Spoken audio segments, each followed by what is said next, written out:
যেটার জন্য তোমাদের বাক্য পোর্শনটা করতে সুবিধা হবে সেটা হচ্ছে যে শব্দ, পদ এবং বাক্য। তোমরা যখন এই ক্লাসের বাইরে বা ক্লাসের মাঠে বাইরে কথা বলো, কোনো না কোনো কথা বলো, সেটা মাতৃভাষাতেই বলো, আর যখন বলো মনের ভাব প্রকাশ পায় বলেই আবার বলো, নাহলে কি বলতে না। ঠিক সেই রকম ভাবে মনের ভাব যদি না প্রকাশ পায়, তাহলে আমরা যেমন কথা বলি না বন্ধুদের সঙ্গে, যে তোতলা আমরা তার সাথে যেমন স্পষ্টভাবে কথা বলতে পারি না বা কথা বলতে ইচ্ছে করে না, ঠিক সেই রকম ভাবে আমাদের শব্দগুলো যদি ঠিকঠাক চয়ন করা না হয়, পদ যদি ঠিকঠাক ব্যবহার করা না হয়, বাক্য তাহলে হবে না। এটাই স্বাভাবিক। তাহলে শব্দ যদি আমাদেরকে জানতে হয়, আমাদেরকে কি জানতে হবে? ধ্বনি জানতে হবে।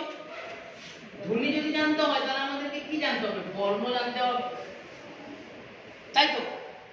তাহলে দেখো ধ্বনি জিনিসটা কি? আমরা যদি বলি যে মানুষের বাকযন্ত্র থেকে স্বতঃস্ফূর্ত যে আওয়াজ বেরোয় সেটাই ধ্বনি, তাহলে এটা তো ঠিক, কারণ আমরা ক্লাস 5 এর বইয়ে ওই সংজ্ঞাটাই পেয়েছি, ক্লাস 6 এর বইয়ে সংজ্ঞাটা পেয়েছি, এটা ঠিক। কিন্তু আমাদেরকে সঠিক সংজ্ঞা যদি বলতে হয় তাহলে আমাদেরকে জানতে হবে যে মানুষের বাকযন্ত্র থেকে উচ্চারিত অর্থযুক্ত আওয়াজটাকে কি বলা হচ্ছে? ধ্বনি।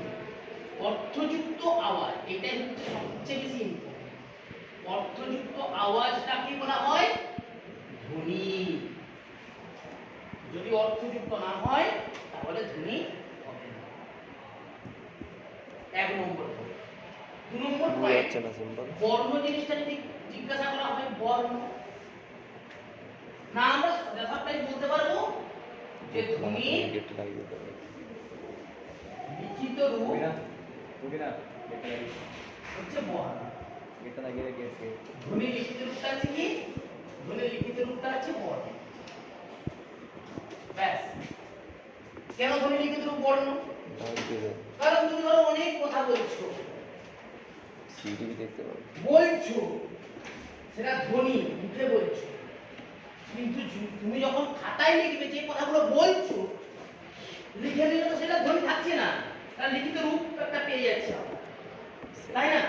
তাহলে লিখিত রূপ যখন আমরা পেয়ে যাচ্ছি তখন সেটা হয়ে যাচ্ছে কি? বর্ণ। ধ্বনি লিখিত রূপ যখন আমরা পেয়ে যাচ্ছি তখন সেটা পেয়ে যাচ্ছে বর্ণ। এবারে দেখো শব্দ কাকে বলে আমরা যদি জানি, কি জানবো? শব্দ জিনিসটা কি না, এখান থেকে দেখো এই যে ধ্বনি বর্ণের সংজ্ঞাটা আমরা পেলাম, এই ধ্বনি বর্ণের সংজ্ঞাটা থেকে আমরা শব্দ জিনিসটা জানবো। কিভাবে জানবো? না আমরা এটা বলতে পারি যে কতগুলো ধ্বনি বা ধ্বনি সমষ্টি লিখিত রূপে বর্ণ বা বর্ণ সমষ্টি, নারী পুরুষ নির্বিশেষে সবার বোঝা উপযুক্ত হলে তখন তাকে আমরা বলবো যথার্থ সংজ্ঞা। নারী পুরুষ নির্বিশেষে সব ছাগল তো আর সব বুঝতে পারবে না, বুঝতে পারলে কি বললাম?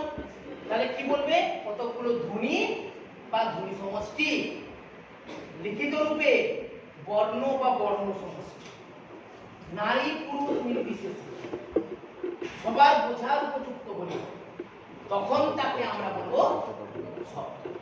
কি বলবো? শব্দ। তাহলে শব্দ জানতে গেলে আমাদেরকে যে ধ্বনিটা জানতে হবে, বর্ণটা জানতে হবে, সেটা আমরা প্রমাণ পেলাম, পড়া থেকে প্রমাণ পেলাম। এবারে শব্দ জেনে গেলাম, তাহলে শব্দ জেনে গেলাম মানে পদ আমাদেরকে জানতে হবে। আর যদি আমাদেরকে পদ জানতে হয় তাহলে আমাদেরকে বিভক্তি জানতে হবে। কি জানতে হবে? বিভক্তি। তাহলে আমরা যদি বলি বিভক্তি জিনিসটা কি? বিভক্তি জিনিসটা কি? বিভক্তি মানে হচ্ছে বিভাজন। বিভাজন শব্দের সঙ্গে যখনই পদ যুক্ত হয়ে যাবে, শব্দের সঙ্গে যখনই বিভক্তি যুক্ত হয়ে যাবে তখনই সেটা হয়ে যাবে পদ। ভালো করে বুঝুন, শব্দের সঙ্গে যখনই বিভক্তি যুক্ত হয়ে যাবে তখনই সেটা হয়ে যাবে পদ। আর এই পদ কখনোই বিভক্তি ছাড়া হতে পারে না, অবশ্যই বিভক্তি যুক্ত থাকবে তবেই পদ। তাহলে বাংলায় বিভক্তির সংজ্ঞা জানার আগে আমাদেরকে জানতে হবে খাঁটি বিভক্তি কটা রয়েছে সেটা আমাদেরকে জানতে হবে। খাঁটি বিভক্তি সংখ্যা খাঁটি বিভক্তি সংখ্যা কটি না 5টি। কি কি? এ এ রে তে। খাঁটি বিভক্তি সংখ্যা 5টি। এ কে রে তে। এটাকে আমরা কিভাবে মনে রাখতে পারি? কোন একজন ব্যক্তিকে দেখেছি, সেই ব্যক্তি নাম হচ্ছে, তুমি চেনো না বা জানো না, তুমি তোমার পাশের বন্ধুকে জিজ্ঞাসা করছো যে এই বন্ধুটির নাম কি, তখন সে তোমাকে বলছে, তুমি তাকে জিজ্ঞাসা করলে একে রে, তখন সে উত্তর দিচ্ছে তেরো, তার নাম হচ্ছে কি তেরো। হতেই পারে। তাহলে আমরা 5টা বিভক্তি পেয়েছি। যদি বলে বাংলায় খাঁটি বিভক্তির সংখ্যা কটা? 5টা। কি কি? না এ কে রে তে। এই বিভক্তিগুলো আবার ভাগ আছে। কি ভাগ আছে? যেমন একে আমরা বলি তির্যক বিভক্তি। তির্যক বিভক্তি। একে আমরা কেন তির্যক বিভক্তি বলি? তার কারণ এ বেশিরভাগ কারকে, কারক নাম শুনেছো, বেশিরভাগ কারকে এ বিভক্তিটার প্রয়োগ করা হয় বা এ বিভক্তিটার ব্যবহার করা হয় বলে এ বিভক্তিটাকে তির্যক বিভক্তি বলা হয়। আর কে বা রে রে সাধারণত কবিতার ক্ষেত্রে ব্যবহার করা হয়। কে বিভক্তি খুব কম প্রয়োগ হয়, কিন্তু যথার্থ খাঁটি বিভক্তির মধ্যে পড়ছে, তাই মনে রাখতে হবে। তে সেরকম একটা বিভক্তির মধ্যে পড়ছে। আমরা যখন বাক্যে ব্যবহার করি, যেমন কলকাতাতে থাকি, কলকাতা তার সঙ্গে তে যুক্ত রয়েছে, ঠিক আছে। তারপরে কি হচ্ছে? আমি এখন স্কুলেতে আছি, স্কুল যুক্ত তে, তে বিভক্তিটা আমার যুক্ত হয়ে গেল। র সম্বন্ধ পদের ক্ষেত্রে ব্যবহার করা হয়। কোন পদের ক্ষেত্রে ব্যবহার করা হয়? র সম্বন্ধ পদের ক্ষেত্রে ব্যবহার করা হয়। দন্তার সময় এবং দন্তানয়ে সম্বন্ধ পদের ক্ষেত্রে র বিভক্তিটা প্রয়োগ করা হয় বা র বিভক্তিটা ব্যবহার করা হয়। তাহলে আমরা খাঁটি 5টা বিভক্তি পেয়ে গেলাম। এবার বিভক্তি যদি সংজ্ঞা জিজ্ঞাসা করে তাকে বলবো।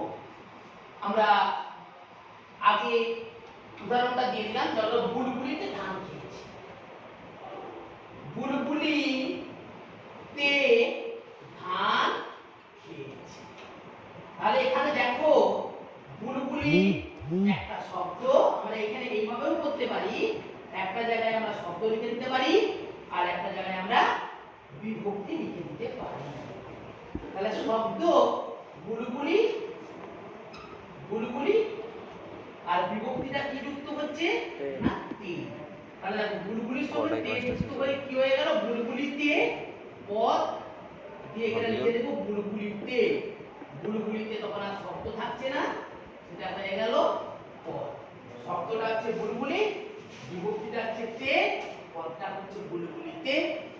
তাহলে কিভাবে আমরা পদ পাচ্ছি বুঝতে পারছো? শব্দ কখনো ডাইরেক্ট বাক্যে ব্যবহার করা হয় না। আমি ভাত খাই, শূন্য বিভক্তি আছে। কিছু বিভক্তি নেই মানে একটা বিভক্তি রয়েছে, সেটা হচ্ছে শূন্য বিভক্তি, ঠিক আছে। এটা সব করে আবার নতুন করে